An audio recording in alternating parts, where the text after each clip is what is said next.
সকাল সকাল এই জঙ্গলের মধ্যে কেন এলাম? এগুলো কি ফুল বলো তো? আজ হঠাৎ নাইট ছেড়ে শাড়ি পরলাম কেন? তো হ্যালো বন্ধুরা, কেমন আছো তোমরা সবাই? আশা করি খুব ভালো আছো, আর আমিও খুব ভালো আছি। তো সকাল সকাল ঘুম থেকে উঠে ভিডিওটা স্টার্ট করছি। তো আজকে ছিল কিন্তু শ্রাবণ মাসের শেষ সোমবার। তো গত প্রথম সোমবারের মতন কিন্তু এই সোমবারও উপোস ছিলাম। তো ফাইনালি কাজ কমপ্লিট করে তোমাদের সামনে চলে এলাম কিন্তু।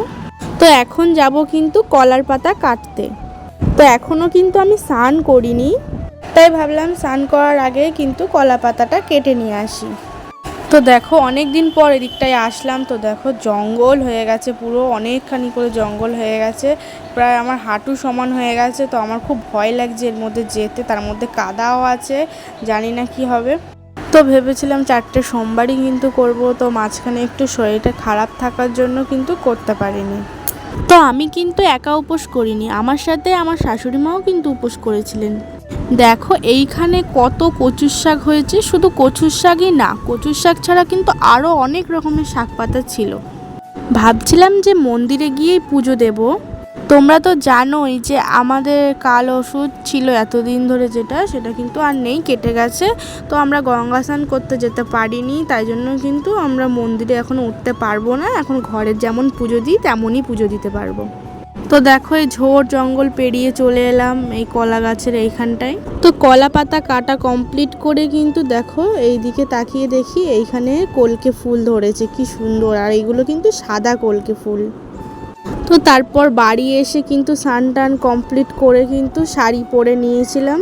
তো এরপরে যাব ঠাকুর ঘরে, ঠাকুর ঘরটাকেও মুছতে হবে, তো অনেক কাজ আছে, চলো। তো ঠাকুর ঘরে কাজ কমপ্লিট করে একটু আলপনা দিয়ে কিন্তু এদিকে আসলাম আলতা পরার জন্য। উপোস করেছি, আলতা পরবো না সে কি কখনো হয়? তো চলো আলতাটা পরে নিই, তারপরে তোমাদেরকে দেখাচ্ছি। এই দেখো আমার আলতা পরা কিন্তু কমপ্লিট। আর এই যে আমি আলপনা দিয়েছিলাম, তো জানিও কেমন লাগছে আলপনাটা দেখতে। তো জানি না কেমন লাগছে, মোটামুটি করে দিলাম। যাই হোক, এইখানে ঠাকুর ঘরের দরজার সামনেও কিন্তু একটু আলপনা দিয়ে নিয়েছিলাম। তো এই জায়গাটায় আলপনা দিয়েছিলাম, এখানটায় শিব ঠাকুরটাকে কিন্তু বসাবো, এখানটায় কিন্তু পুজোটা দেব তার জন্য। তো সমস্ত কিছু গুছানো কমপ্লিট হয়ে গেছে। তো আমার শাশুড়ি মা কিন্তু অনেক বেলপাতা তুলে নিয়ে এসেছিলো। অত বেলপাতা কিন্তু আমার যেহেতু লাগবে না, তাই কিন্তু আমি ওই গামলাটার চারি সাইডে কিন্তু সুন্দর করে সাজিয়ে দিয়েছিলাম। তো দেখতে দেখতে আমার পুজো দেওয়া কিন্তু প্রায় কমপ্লিট। তো এরপরে কিন্তু আমার শাশুড়ি মাও পুজো দেবে, যেহেতু উনিও উপোস করেছিল। তো আমার পরে কিন্তু উনিও পুজো দেবে। ফাইনালি দুজনারই পুজো দেওয়া কমপ্লিট হয়ে গেছে। তারপরে হাত মুখ ধুয়ে কিন্তু শাড়িটাকে চেঞ্জ করে একটু নাইটি পরে নিয়েছিলাম, যেহেতু কারেন্ট ছিল না, খুব গরম লাগছিল। তো এখন আমরা বারান্দাতে বসেছি কিন্তু ফলমূল খাওয়ার জন্য। তো চলো কি কি আছে তোমাদের সাথে একটু শেয়ার করি। আছে নারকেল কোড়া, তার সাথে ছিল গুড়, আর এখানে আছে কিন্তু 5 রকমের ফল, কলা ছিল, শসা, লেবু, পেয়ারা আর আপেল, আর এখানে সাবু ভিজানো, আর এই কলা পাতায় করে কিন্তু আমরা খাবো।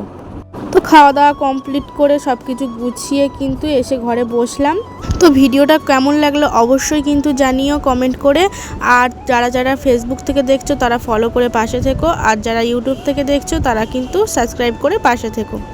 তো সবাই ভালো থেকো, সুস্থ থেকো, আর তোমাদের সাথে দেখা হচ্ছে কিন্তু পরের একটা ভিডিওতে। তো এই ভিডিওটি কেমন লাগলো অবশ্যই কিন্তু কমেন্টে জানিও।